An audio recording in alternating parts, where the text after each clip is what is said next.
Chers amis de l'OABA, j'ai été très touché lorsque votre président Jean-Pierre Kieffer, pour qui j'ai beaucoup d'estime et d'amitié, m'a proposé de venir à votre rencontre.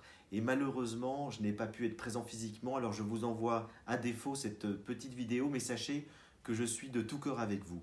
Je suis de tout cœur avec vous parce que je suis plein d'admiration pour le travail de l'OABA depuis plus de 50 ans, depuis cette histoire assez extraordinaire avec votre fondatrice qui a sauvé cette année. C'est finalement chacun d'entre nous, je pense que si on est engagé dans la cause pour les animaux, c'est qu'à un moment donné dans notre vie, on a été confronté à la souffrance d'un animal, à la détresse d'un animal, au regard d'un animal dont on sent toute sa détresse et on a eu envie de s'engager. C'est ce que vous faites au sein de l'OABA pour essayer de diminuer la souffrance des animaux. Et je partage évidemment avec vous cette compassion pour les animaux. Alors, vous avez un travail très important, vous avez déjà fait beaucoup de choses, notamment cette mesure phare, historique, qui est l'obligation d'étourdissement, même si on sait qu'aujourd'hui, malheureusement, elle n'est pas assez souvent pratiquée. Il y a encore beaucoup de travail à faire, notamment dans le dialogue avec les communautés religieuses, où on sait que des ouvertures sont possibles de ce côté-là, dans le dialogue constant que vous avez avec les éleveurs, avec les abatteurs. Et c'est cet esprit aussi de dialogue que j'apprécie beaucoup à l'OABA, puisque je pense qu'on n'obtiendra rien de durable si on ne construit pas les choses sur le terrain, dans une rencontre avec tous les différents acteurs. Et on a tous évidemment de la compassion pour les animaux qui sont abattus souvent dans des conditions très douloureuses, mais on a aussi de la compassion pour les abatteurs, parce que c'est un métier extrêmement difficile. Beaucoup de gens qui font ce travail ont des perturbations nerveuses, psychologiques, et donc il faut tenir compte de tous les acteurs pour essayer de rendre plus humain ce métier qui en soi est très difficile.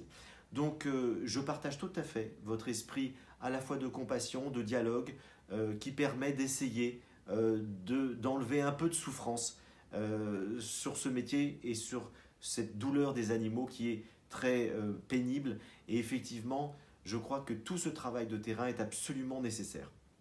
Alors, il y a aujourd'hui beaucoup de choses encore à faire. On le voit avec toutes ces indécisions autour de la mesure phare, notamment de Falorni, sur la question des vidéos dans les abattoirs, qui est une mesure extrêmement importante.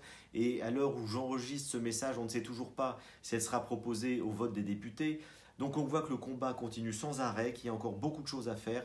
Et j'ai vraiment beaucoup de gratitude pour votre engagement généreux, désintéressé, pour essayer d'améliorer le sort des animaux. Alors vous savez que le sort des animaux, c'est une préoccupation relativement récente, mais qui me semble tout à fait essentielle et qu'on ne peut pas du tout opposer, comme certains le font, je dirais, au sort des humains.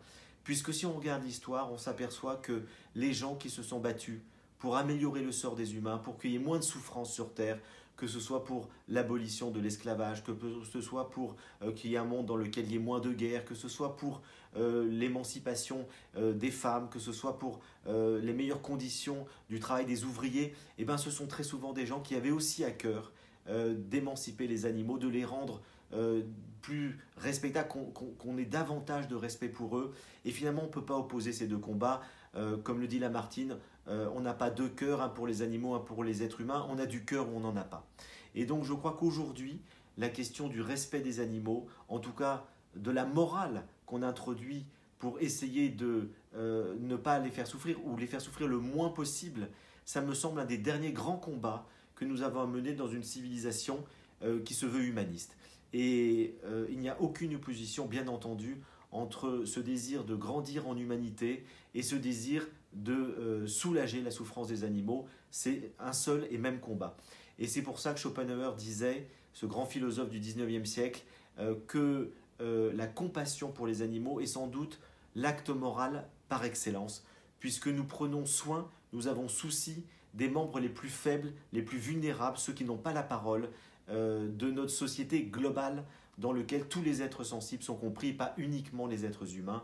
Et donc je crois que c'est un combat extrêmement important, ce sera un des grands combats du 21e siècle, pour intégrer dans la sphère morale tous les êtres sensibles, et notamment les animaux, et les animaux d'élevage qui sont évidemment par millions, par centaines de millions, tués dans des conditions qui sont encore malheureusement trop souvent pénibles. Donc merci à vous, j'ai beaucoup de gratitude pour tout le combat que vous faites, et je voulais vous en remercier et vous dire que je suis de tout cœur avec vous.